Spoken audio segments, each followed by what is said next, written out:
good morning to you out there. This is African Free Press Television, where we report Africa from a refreshing perspective, and guess you had a very good night. My name is Leo, and these are the stories we're tracking for you at this moment.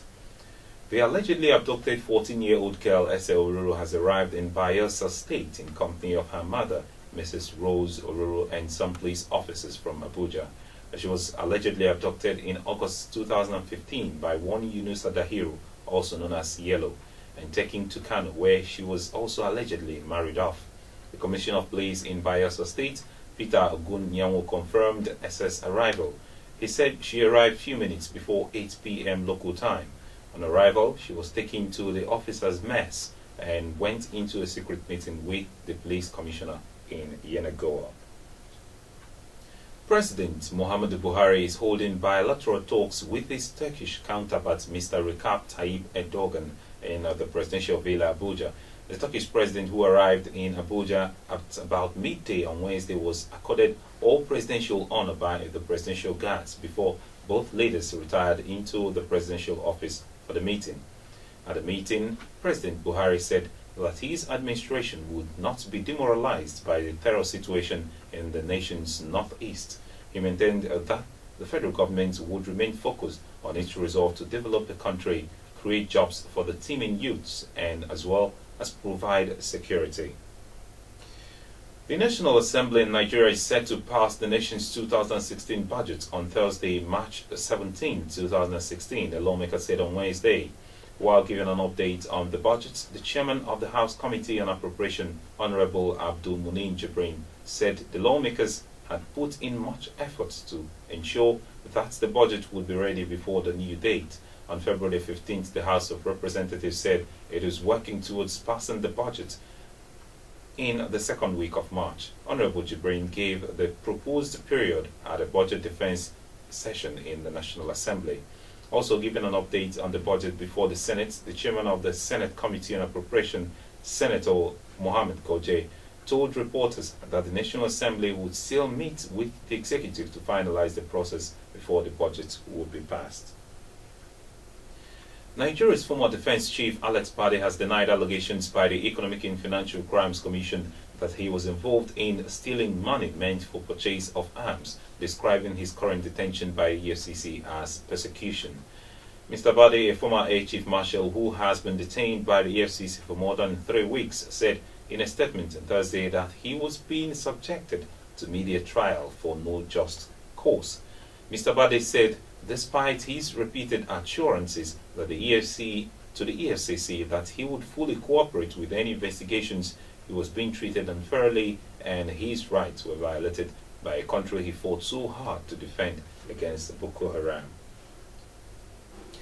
The former Minister for Petroleum Resources, Mrs. Desiani Alison Madueke, who is currently undergoing extensive cancer treatment in London, has strongly refuted claims that she gave $24 billion oil swap deals without contract. In a release issued to journalists in Abuja, Mrs. Alison Madueke rejected some newspaper and online reports which sensationally claimed that she granted an extension instead of approval for the renewal of contracts for the swap agreements. She described the latest attack on her person as fabricated tissues of lies deviously concocted to sustain the escalating evil narratives against her person. And now on the foreign scene, Malaysia's transport minister said that there is high possibility that debris found in Mozambique came from a Boeing 777, the same model as missing Malaysian airline flight MH370. Australia said the location was consistent with models of where ocean drifts could carry debris. The 1 meter long piece of metal was found on a sandbank at the weekend.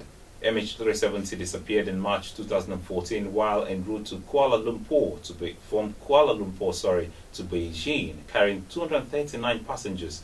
Despite an extensive deep water search led by Australia, the plane and all its passengers remain missing. And still on this foreign scene, South Korea's defense ministry said North Korea has fired 6 short-range projectiles into the sea. This is coming hours after the UN imposed tough new sanctions. The ministry said there were either rockets or guided missiles. Correspondents say it is being seen as an act of defiance against the sanctions. Hours earlier, the UN Security Council unanimously voted to impose some of its strongest ever sanctions against North Korea. The new measures are in reaction to North Korea's recent nuclear test and satellite launch, both of which violated existing sanctions.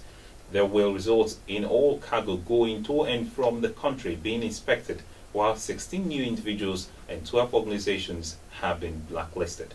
The United States and North Korea's long-standing ally China spent 7 weeks discussing the new sanctions. And now in sports, Tottenham Hotspur missed the opportunity to go top of the Premier League as they lost to an outstanding West Ham United performance at Upton Park. Mikel Antonio's 7-minute header from Dimitri Payet's corner gave Slaven Bilic side a narrow victory margin, but the Hammers were vastly superior to a disappointing Spurs who never threatened the victory they required to overhaul Leicester at the top of the table. Arsenal equally lost disgracefully to Swansea City at the Emirates Stadium, dismissing the opportunity to close down on the league leaders Leicester City, while Manchester City's League Cup over Liverpool at the weekend was shy when the same side met last night again at Anfield, as the Reds perfectly had their revenge by thrashing Manuel Pellegrini's side 3-0 on the night. And these are the stories we're tracking for you coming from African Free Press Television. For more, please do log on to our website at www.africanfreepress.com. Follow us on Twitter at African Free Press. Like our Facebook page at africanfreepress.com. Join us in our discussions on various interesting topics at African Free Press Forum and subscribe to our YouTube channel at African Free Press. My name is Leo Oketa. Do have a good day.